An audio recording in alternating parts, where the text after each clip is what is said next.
Now, like, how can a business be branded so as to stay profitable in what that business is doing? Okay, so branding entails a whole lot of things. Starting from your business name, like starting from your business name. So you have to have a business name that people can relate with. Like for example, now when we mention Dangote, like almost everybody knows Dangote. So the business name is an important aspect for branding. Then also we have what we call logo, like your the graphical look representation of your business. So you have to have a logo for your business. Like for instance now, if anybody sees the Apple logo, you don't have to tell them that product is a Mac product or maybe it's an iPhone. Like, so that is the logo. So it's good that you have a logo for your business. And also you have to have a flyer or maybe an hard design, so that when people see it, so that when you put it on your product, they know that they're able to differentiate your product from another person's product. Like for instance, now we have a lot of people producing drinks, but because of the branding that each company has, you're able to differentiate. Let me use Coca-Cola as an instance. So you're able to differentiate them from maybe the biggie product, like that. So the graphical design is actually very important for branding. All right. That's lovely. Like now, when we talk about an ideal business, like what makes a business to be ideal? Like, okay, so what makes your business to be ideal is that you are selling, you are making profits. Is that you have people that needs your products, that your business is able to meet a demand. So that's what makes a business ideal. We have some businesses that have run down. That's because over time they were not meeting the demand of the people. So what makes a business ideal is that you are always meeting demand part time. You see, a business can meet demand maybe like for a year, and the next year you are not meeting that same type of demand. So that means a business must be flexible. So what makes a business ideal is that you're able to meet demand part time.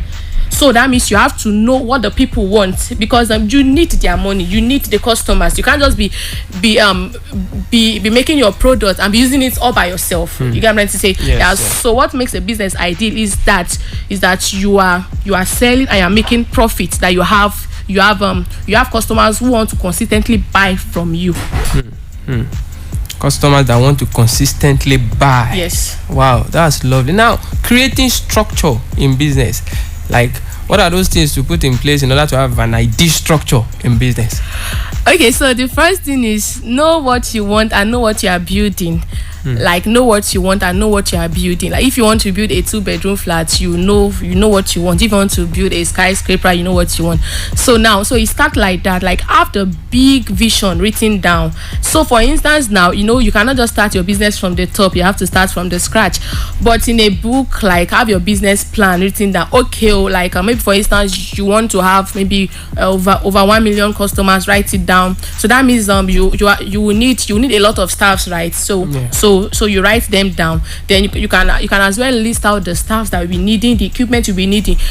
And don't forget, you are trying to build structure for your business. So that means you will not be able to actually get those things now. But it's good that you have it written down, so that you can always go back to it part time to look at the way you can build your business. So most of the time business starts with just you. Like maybe just one person. So now once you have a structure in place, then you will know the next staff to add. Because if you just want to rush, you might not be profitable to be able to actually pay those staffs, or maybe to be able to actually buy those equipment.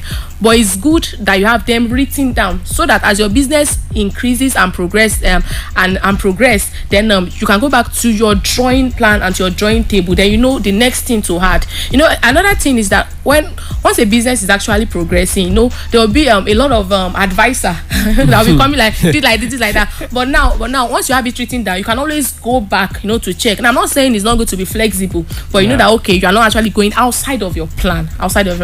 So structure starts with know what you want for your business, then how to build part time. Yes, how to build part time. So you don't have to rush. I don't know if I'm able to answer that. Yes, but I've had it several times that when you put the structure in place, the business will be able to run when you are not there. I want you to talk about that. Okay, yeah, it takes a long time. You have to start, all by yourself, because you know why. I want us to take this illustration. Take the business as your child. All right. That you have to nurture the child maybe for like 1 or 2 years before the child start going to school, before you learn to release the child maybe to the care of maybe daycare, maybe school, like that. So your business starts with you first, but now don't build your business around you like alone. So now that is where the place of structure still comes in. So I want to use myself as an illustration. All right on. So when I started my business, for the first 1 year, I was the only person doing everything. But you know what? I was actually giving chances for, okay, I'll be needing more hands. So now I started like this. I started by inviting my friends anytime maybe we have maybe like big or major orders to come, right. To help us like that. Then it got to a point when I moved to a store, I had to actually employ a staff first. Now this is what I do. I make sure I train her the same way I would do it. Yes, like so okay, I make sure I train her so that whether I'm there or not, she can actually reproduce the same type of excellent of product like that.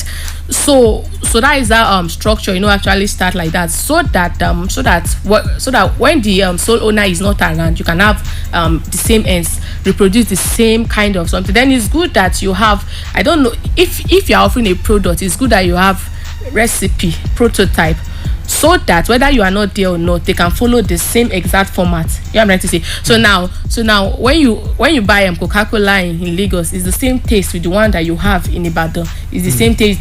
I don't know if you get what I'm trying to say. Yes, so it's because of they have a prototype, they have a recipe that they have to follow. So if you want to build a business whereby whether you're around or not, the business keep moving, it takes a lot of work. Then it takes trust. You have to be able to trust those people. You have to trust. Then also you have to train them. Then another thing is that you have to actually train your mind to be able to actually let them do those work. When you are still around, let them do those work, so that you can see the outcome. So that even when you're not around, your mind will be rest assured that yes, that they will reproduce and replicate the same thing that you are also doing. Like what's one of the things that can actually prevent some CEOs from saying, okay, I want this business to run when I'm not there, is the feeling of I'm in charge. Like if I'm not in charge and won't they take over the business from me? Like how could those misconceptions be handled? Okay, so like I think I started with you must know the way you want to build your business. If you want to build your business, maybe like Coca-Cola. All right. Like if you want to build your business, that if you want it to be a business that whether when you are gone, like you still want it to continue, then you have to follow the prototype that those kind of businesses do. So if you want to build a small business, I want it to remain small, then keep holding on to it, like that. So that is why it's very important that the staffs that you'll be needing part-time, they'll be adding on, then they'll be adding. So I think I still kind of link it down to know what you want. If you want to build a business around you that wants to travel the business shorter, keep holding on to it.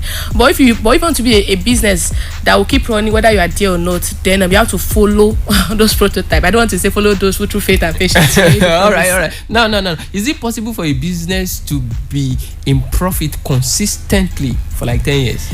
Yes, it's possible, and we have so many examples, so, and it comes down to being flexible. Right. Because in business there are so many factors, so many variables, and some things are actually constant. Okay, so now let me use 2019 as an example, when we had the lockdown, the breakdown of COVID. So many businesses actually ran out of business. Do you know why? They were not prepared. They were not prepared for COVID. So when COVID came, they could not stand on their feet. Then it kind of swept them off their feet. Now for an example, now I'm an event planner and I'm a caterer. So during COVID, during lockdown, there was no event. No event at all. Yeah. So I had to quickly switch to something else. So that so now and that's where flexibility comes in. Yes, comes in. Like, don't be too rigid.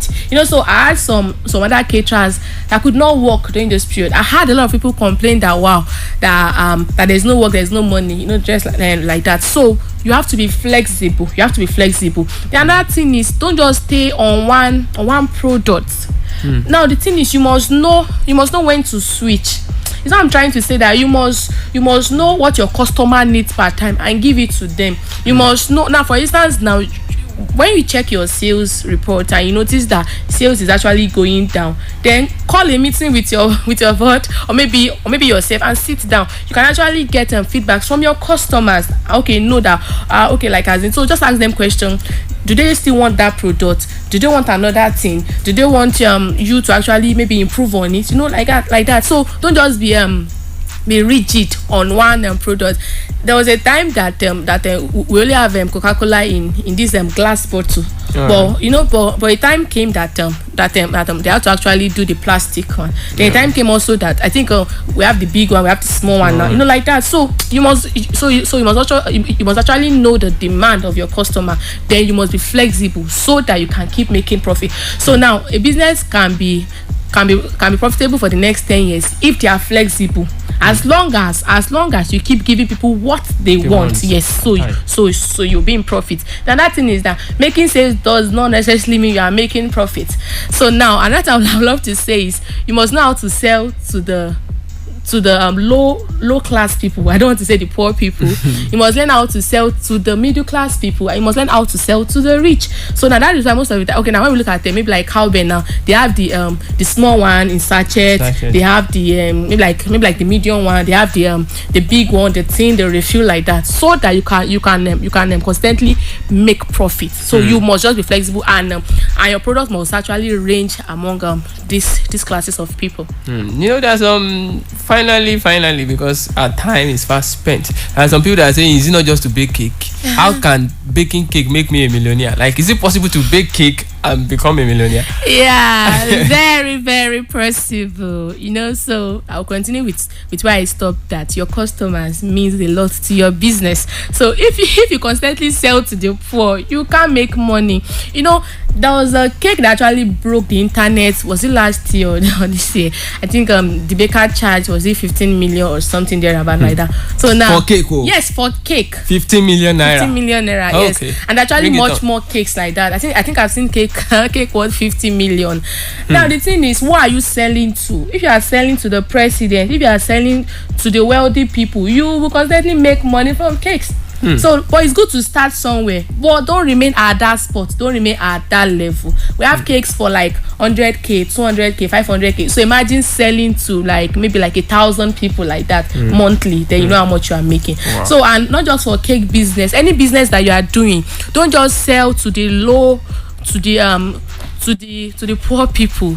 Try and actually leverage and network with the wealthy people as well. That's where you will make your money more. Networking with people. That will not permit us to talk about networking, creating relationship. But you can just use 1 minute to talk on that. Like, how does relationship and networking helps the business? Okay, so it's actually help your business. It kind of make your business go a long way. Like, you have to learn how to meet those rich people. You have to learn how to network with them. Sometimes like that, you can just wake up, dress nice, and maybe go for their events. Go to those high class hotel and just maybe order for a drink. Just sit down. Then you don't have to be shy. Learn to meet people. Go with your business card. Let them know what you do. As long as you know that your product or service is good and they will need it. So you must learn how to sell to them. I feel you can just do like that. So once in a while, go to where the rich people hang out, like that. Then make sure you dress nice though, like that. Then learn how to talk, learn how to make friends with them. I think it starts from there. All right. Now, at any point, have you faced any challenge in your business? And